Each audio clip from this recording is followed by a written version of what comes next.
Sax, man. All right, so we now got a sound out of the saxophone. Sorry, our video got cut off, so we're just going to continue right where we left off.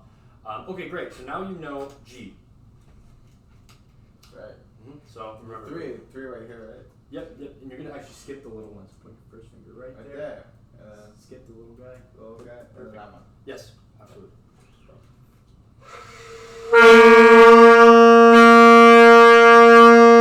Yeah, and that was actually nice and tuned. Perfect. So now we're going to lift up our third finger. Just have second finger now. This is an A.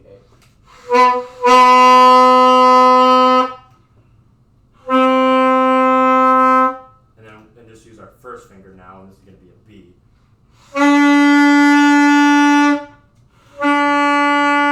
Great. Now I want you to repeat after me here.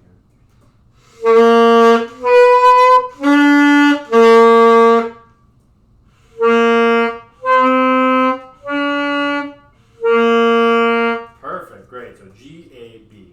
Now the next important thing we want to talk about is tonguing. So tonguing is the way that woodwind instruments articulate their notes.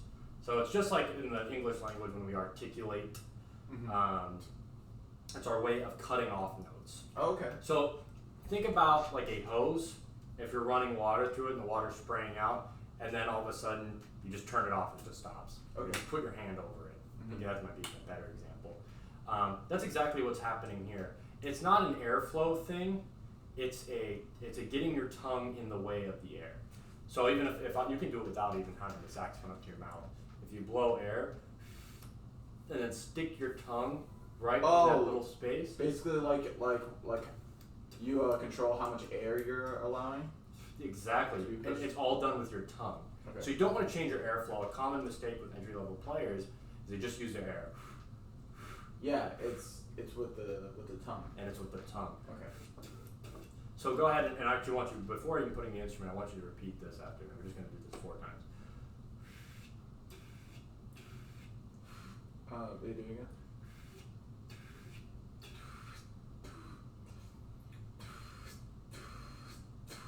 That's the idea. Great. Now the way we apply this to the saxophone is the tip of our tongue is going to hit the tip of the reed. So you're actually not using it against your lips as much as the actual reed itself. So I'm going to go ahead and play 4 notes, and I want you to repeat after me, trying tongue. We're going to go nice and slow.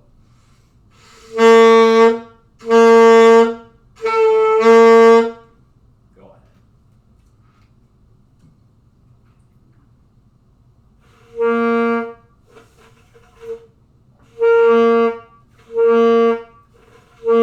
Very good. Exactly. So this is one of the hardest techniques to develop on the saxophone or most woodwind instruments, but it's the most used in it. It's very important. So I want you to repeat this after me now.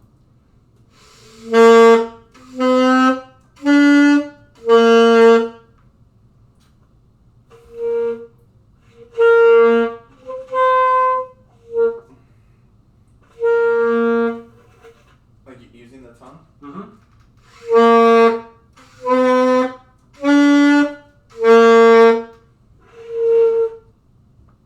Yep. There you go. Exactly. That's the idea. So, to review kind of what we learned today, learn how to assemble the saxophone. We always want to make sure that we start by soaking the reed in our mouth and putting the neck strap on. The body of the saxophone then connects to it, so then it's nice and secure. We don't have to worry about denting it. Then we're going to put the neck on the saxophone, adjust the strap height accordingly. We want to occasionally add cork grease to make sure the mouthpiece fits on correctly. We want to use the ligature and loosen it to put the reed on, and then our saxophone is assembled. We learned about how using our embouchure today, which is how we use our mouth to the instrument. Use our bottom lip like chapstick, place our top teeth on the reed, and using our tongue to articulate the notes. We also learned our first 3 notes in the saxophone, which includes G, A, and B. Have any questions? How do you make a note sharp or flat? It's a great question. It's going to be dependent on the note. So it's not necessarily, if you're familiar with how like a piano works, it's not necessarily white key, black key, white key, black key. In some cases it is, but in a lot of cases it can actually be a different fingering. So it's not even just as simple as adding another finger or going a vowel higher. Wow. If that makes Okay. sense. Mm-hmm. Cool. Cool. All right, that's going to conclude our video for today. Thank you.